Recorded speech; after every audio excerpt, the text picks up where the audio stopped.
Yo, what's up? It's another episode of Trash Dogs audio vlog, whatever. So today I'm going to be talking about the Komplete Audio 6. Pretty much everything I've made in the last 2.5 years has been through this interface. Basically, I'm going to give you a quick run through of how it works.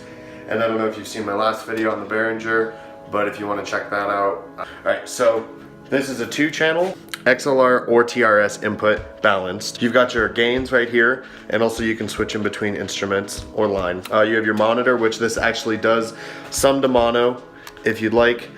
And then with the volume here for your headphones, there's actually 2 stereo outputs of the headphones from the front here as well. So you have your main here, which I run into my headphone box, and then you will have your extra outs right here on the back. So it also has MIDI in. This is your USB and your phantom power.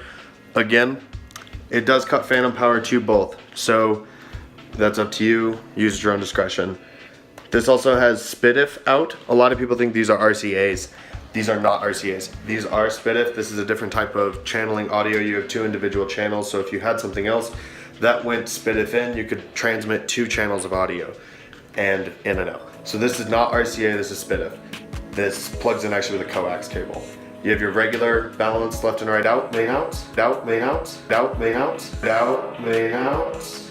And then you have an extra set of main outs and an extra 2 balanced line inputs on this thing. So it is, technically they call it the K6 because it has 6 inputs and it has 6 outputs. You have your 2 main audio in, you have your extra balanced here, and then you have your SPDIF. That's how they get the 6 inputs. So if you're like, oh, why doesn't it have 6 channels? It does have 6 channels, they're just not used the way you would normally, like it's not just audio in with an XLR. So I'm gonna plug this bad boy in. It runs USB A to B. So, I have my handy dandy cable right here. So you're gonna plug that right in. So this little thing that's nice and labeled orange for you. It's gonna power on because it is already plugged into my laptop. And then here I have my main outs. This is my right and my left. So another really dope thing before I get too much into the mechanics of the K6, which is why I love them, and I'll explain them in another video, is basically you can make an aggregate device with the K6 that allows you to chain multiple poles of them together via USB. And I'm gonna make a whole other video about that. But this is just basically, how does your K6 work? So this does not have its own power individually. It does USB power, so if your computer goes out, it will lose it. And this is gonna be my headphone output right here as well. So that's going to my headphone amp. And if you heard that little buzz, that's what that was from. So into my laptop here, I'm gonna open up a Logic session. Big thing again to make sure, always check when you're using a new interface. If you didn't boot your computer on with the interface, double check in your system preferences. If you want audio to be coming out, not out of your DAW, but out of your main outputs, if you're like streaming on YouTube or something like that. And so always check that it's plugged in. The nice thing that I love about the K6 is it is pretty much plug and play on Mac computers. Always make sure you turn your power on. It's very important, like the first piece of your room.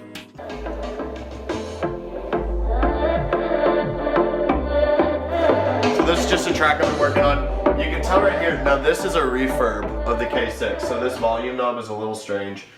This is all the way down, and it rolls this way. But that's about 75% up, and I think it's got a pretty good output to it. The big thing I find when it comes to bigger speakers is you need to make sure that you're outputting at a proper rate. And some interfaces, especially on the lower end, will not provide that amount of output impedance back to your speakers. So you need like a headphone and or a power amplifier to go to your speakers, even if they're powered monitors. So the one thing I do like about the K6 is you're getting a lot of bang for your buck. It's $250, I believe, retail. You can pick them up used for relatively cheap as well. And it's just got a really good output impedance on it. So then, next from there, we're gonna check our headphone output. We're just checking for usage. It's over there. We're hearing it. So that works. I would say from my own experience too, this thing into my art headphone amp, probably about like midway, 50% up.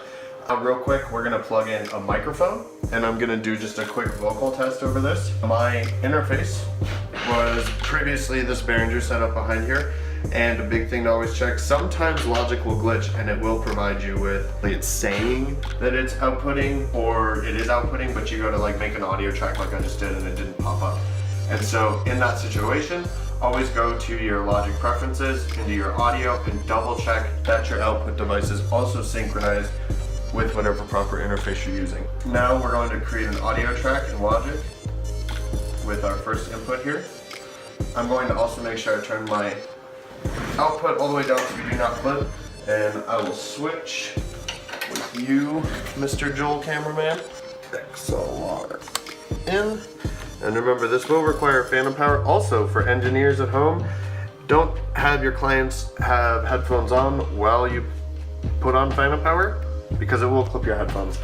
And if your headphones are up loud enough, you could cause a nasty little sound. We're gonna set this up right here on my channel strip. And this is all just gonna be stock in.